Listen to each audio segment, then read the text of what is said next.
மூலம் பொதுமக்கள் குறைகளை மனுக்களாக பெறுவது நல்லதுதான்.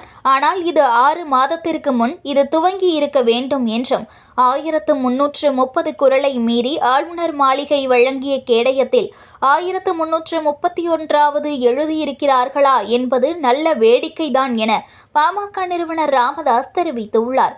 திண்டிவனம் அருகே உள்ள தைலாபுரம் இல்லத்தில் செய்தியாளர்களை சந்தித்த பாமக நிறுவனர் ராமதாஸ், கடந்த ஆண்டுகளை விட மழைப்பொழிவு இந்த ஆண்டு அதிகம் என்ற தகவல் உள்ளதாலும் மழைக்காலம் நெருங்குவதால் நீர்வழி தடங்களில் உள்ள ஷட்டர் பழுதாகி கிடப்பதாக தகவல் வெளியாகியுள்ளது. தமிழ்நாடு அரசு பராமரிப்பில் 90 அணைகள் உள்ளன. பராமரிப்பு சரியாக இல்லாததால் மழைப்பொழிவின் போது ஆபத்தில் தள்ளிவிடும் தாமிரபரணி ஆற்றின் கட்டமைப்பு சேதமடைந்துள்ளது.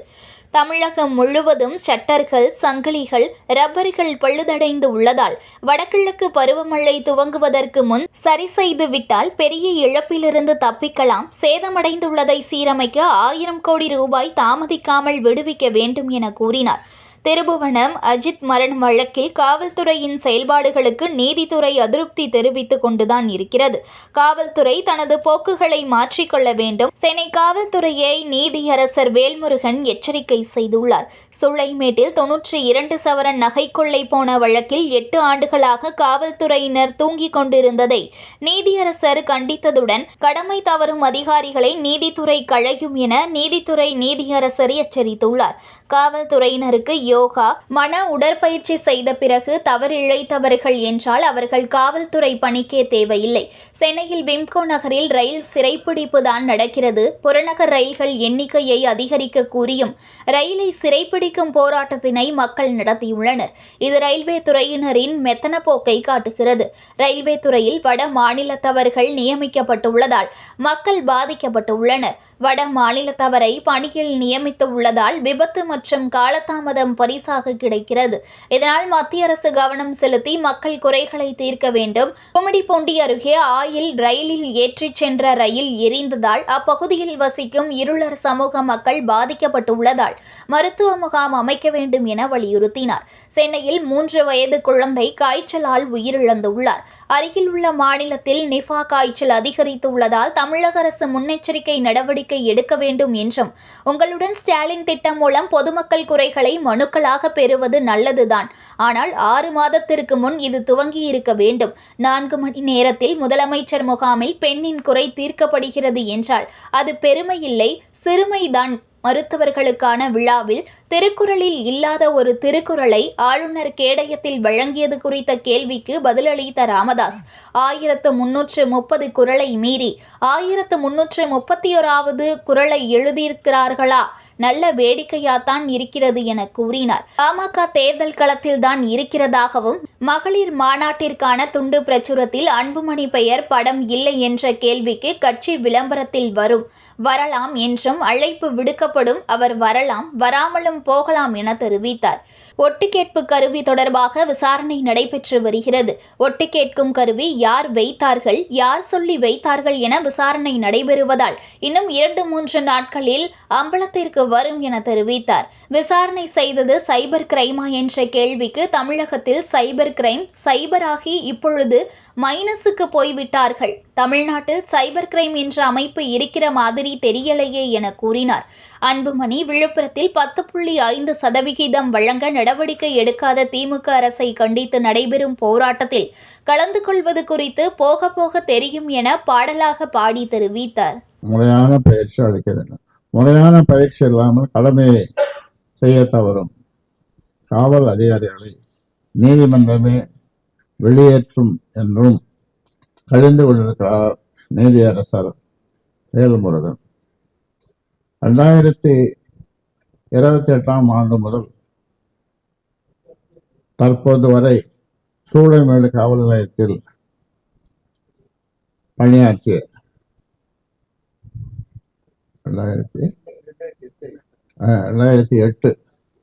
2008ஆம் ஆண்டு முதல் தற்போது வரை சூளைமேடு காவல் நிலையத்தில் பணியாற்றுகிற காவல்துறை காவல் ஆய்வாளர்கள் மீது துறை ரீதியான நடவடிக்கை மேற்கொள்ளவும் நீதியரசர் உத்தரவிட்டிருக்கிறார். இனிமேலும் காவல்துறையினர்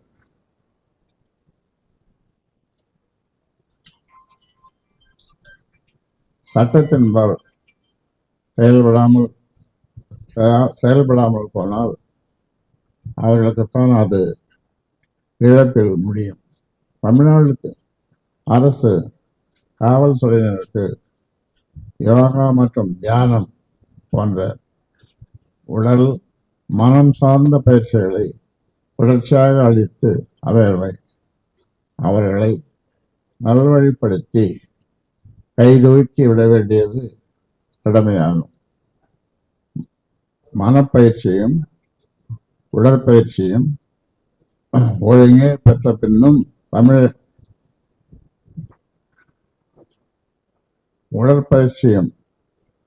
மனப்பயிற்சியும் ஒழுங்கை பெற்ற பின்னும் தவறிழைக்கிறார்கள் என்றால் காவல்துறை பணிக்கே அவர்கள் தேவையில்லை. காவல்துறை பணிக்கே அவர்கள் தேவையில்லை.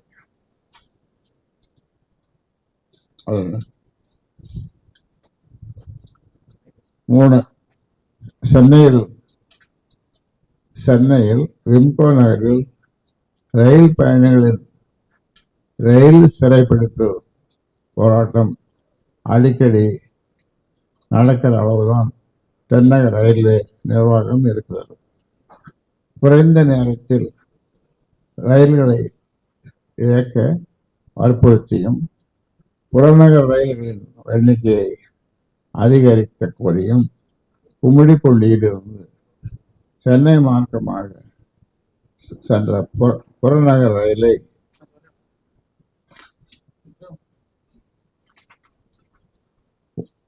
சிறைபிடித்து மக்கள் போராட்டத்தில் ஈடுபட்டிருக்கிறார்கள்.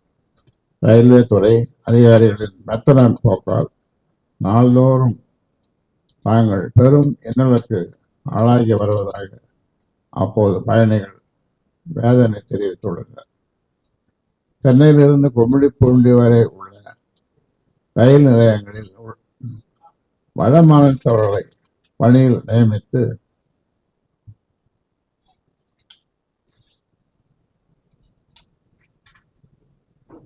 வட மாநிலங்களை சேர்ந்தவர்களை பணியில் நியமித்துள்ளதால் மொழி பிரச்சனை காரணமாக அவர்களிடம் இருந்து எவ்வித தகவலும் பெற முடியவில்லை எனவும் அப்போது குற்றம் சாட்டியிருக்கிறார்கள்.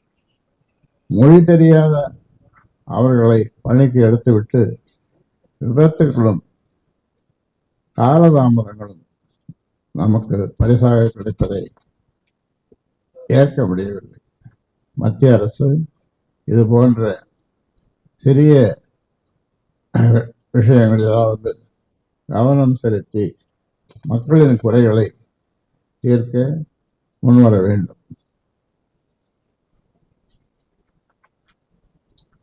இதே காலகட்டத்தில் தான் கடந்த 13ஆம் தேதி திருவள்ளூர் மாவட்டத்தில் எரிபொருள்களை ஏற்றி சென்ற சரக்கு ரயிலின் 18 டேங்கர்கள் பற்றி எரிந்து பெரிய சேதம் ரயில்வே துறைக்கு ஏற்பட்டது.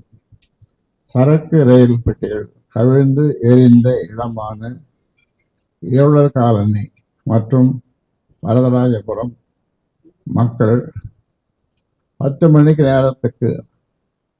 நேரத்துக்கு ஆயில் புகையோடு எரிந்த தீயால் மொத்த ஆரோக்கியத்தையும் இழந்துள்ளனர். அந்த பகுதியில் உடனடியாக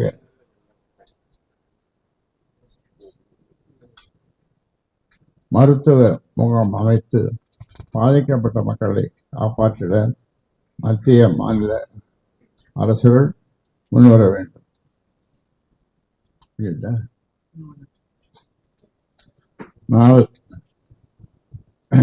சென்னை திருவான்மையூரை சேர்ந்த 3 வயது குழந்தை காய்ச்சலில் உயிரிழந்துள்ளார். தனியார் மருத்துவமனையில் அனுமதிக்கப்பட்டு நிலைமை மோசமாகவே அரசு எழும்பூர் குழந்தைகள் நல மருத்துவமனையில் பெற்றோர் அனுமதித்துள்ளனர். தீவிர சிகிச்சையும் குழந்தையை காப்பாற்ற முடியவில்லை.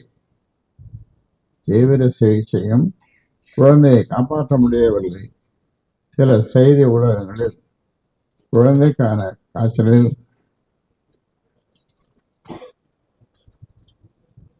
காய்ச்சல் குறித்து கேள்வி எழுப்பியிருந்தனர். பக்கத்து மாநிலமான கேரளாவில் இடம் நீப்பா காய்ச்சல் பரவி வரும் வேளையில் முன்னெச்சரிக்கையாக நாமும் இருந்து கொள்ள வேண்டியது அவசியமே. குழந்தைக்கு வந்த காய்ச்சல் போன்று விஷக்காய்ச்சல் பரவாது இருக்க மாநில சுகாதாரத்துறை முழு வீச்சில் களத்தில் இறங்க வேண்டிய நேரம் இது. நான் முன்பே சொன்னதுதான். மழைக்காலம் தொடங்கிவிட்டது. வீடுகள் தோறும்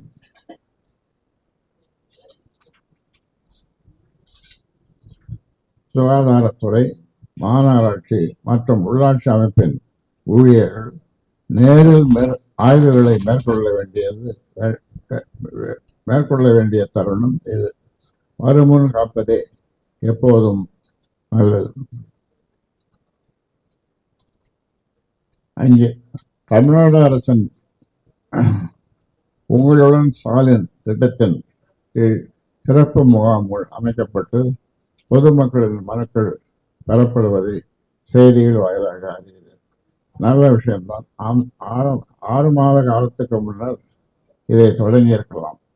அதிகாரிகளின் ஆபீஸ் தேடி அழுத்து ஓய்ந்து போன பொதுமக்கள் எங்களுடன் அதிகாரிகள் என்ற பெயரில் ஒரு முகாம் அமைத்துக் கொள்ள பொதுமக்களுக்கு தமிழக அரசு உதவிட முன்வர வேண்டும். அப்போதுதான் அதிகாரிகளால் மக்கள் அன்றாடம் படும் துயரங்கள் வெளிச்சத்துக்கு வரும்.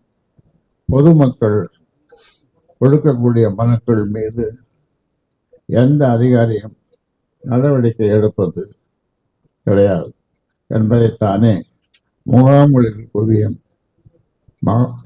மக்களின் எண்ணிக்கை சொல்கிறது.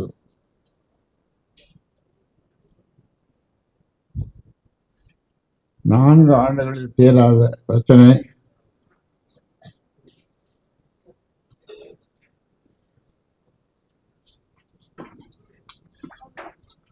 4 மணி நேரத்தில் முதலமைச்சர் முகாமில் தீர்ந்தது என்று ஒரு பெண்மணி கண்ணீருடன் கும்பிடுகிறார் என்றால் அதில் பெருமை இல்லை, சிறுமைதான் இருக்கிறது. முதலமைச்சர் முகாம் அமைத்து அதில் உட்கார வைத்து மனுவை வாங்க சொன்னால் எந்த அதிகாரியாவது மனுவை வாங்காது பரிசீலிக்காது போவாரா? முதலமைச்சர் கவனத்துக்கு போனால் தொலைந்தோம் என்ற பயம் அதிகாரிகளுக்கு வர வேண்டும். முதலமைச்சர் கூடவே இருந்து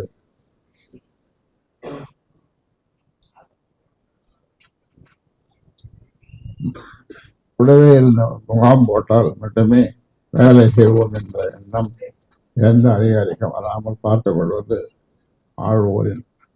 ஆழ்வோரின் கடமை. செய்திகளை உடனுக்குடன் தெரிந்து கொள்ள லைக் பண்ணுங்க, ஷேர் பண்ணுங்க, சப்ஸ்கிரைப் பண்ணுங்க, மறக்காம கமெண்ட் பண்ணுங்க.